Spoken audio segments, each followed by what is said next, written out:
morning, everyone. Sorry that I missed yesterday's Bible study.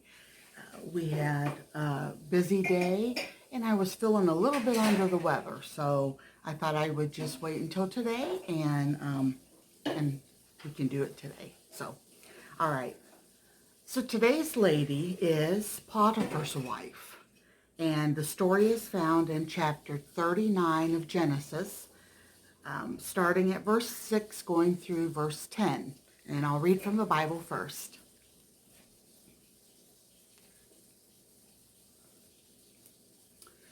And he left all that he had in Joseph's hand, and he knew not aught he had, save the bread which he did eat. And Joseph was a goodly person and well favored. And it came to pass after these things that his master's wife cast her eye upon Joseph, and she said, Lie with me. But he refused, and said unto his master's wife, Behold, my master wotteth, which knows not, what is with me in the house, and he hath committed all that he hath to my hand. There is none greater in this house than I, neither hath he kept back anything from me, but thee, because thou art his wife. How then can I do this great wickedness and sin against God? And it came to pass, as she spake to Joseph day by day, that he hearkeneth not unto her to lie by her or to be with her.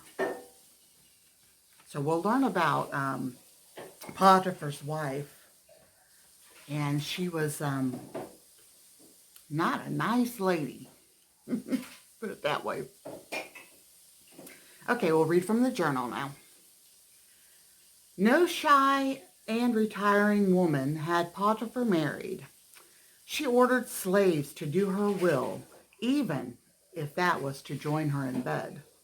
She always got what she desired, and now she wanted Joseph. She was probably one of those women who saw sex as recreation. In a rather boring life, she could fill her hours with men. And with Joseph in charge and Potiphar caring for nothing but his own food, perhaps her husband was careless of his wife. Feeling unloved, she could take any man she could get. Why not the handsome slave Joseph, who was easily within reach? But Joseph was different. He preferred to obey God, and perhaps he remembered the time his sister Dinah was raped, and all the honor and the trouble that it had caused. As a follower of God, Joseph honored marriage, and in practical terms, he probably wanted to avoid the trouble he'd find if his master discovered such a dalliance. Potiphar's wife meant to be the downfall of Joseph. When he refused her, she accused him of rape. But ultimately and ironically, her actions eventually brought Joseph into the second position in all of Egypt. He gained authority only slightly less than the Pharaoh's. Though the slave suffered for his stance, God blessed Joseph in a way no one could have imagined. We have no record that he used that authority against his accuser or her husband. Joseph eventually understood that God had been behind it all. Nothing more is said of Potiphar's wife. If she continued in the lifestyle, she was undoubtedly unhappy. After this, her husband may have watched her more carefully, or perhaps he gave up on her entirely.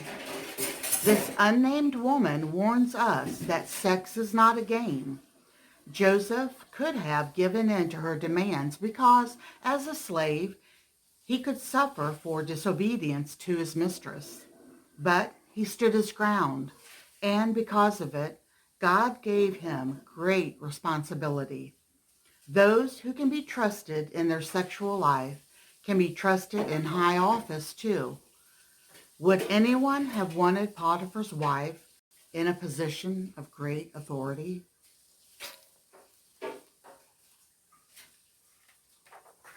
There are reasons that there are things in the Bible that we are to live by.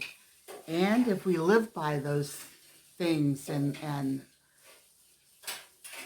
God's word and try our best to live as close to Christ as we can, there are blessings to be had from that. So, I hope that you guys have a good weekend. It's Saturday morning, and I don't think that we're going to get into a lot. We're just straightening up things here in the house, and I think we're just going to kind of take it easy. We had a good fun day yesterday at my family's gathering, and we were there until probably 9:30 last night. And it was great seeing family that we hadn't seen for a long time, so that's always a good thing. Um, okay, I think that's all I'm going to say today, and I just hope that you guys are, like I said, having a great day, and you'll have a good weekend, and God bless you all, and I love you all, and I thank you for being here, and just for being here with me. All right, have a good day.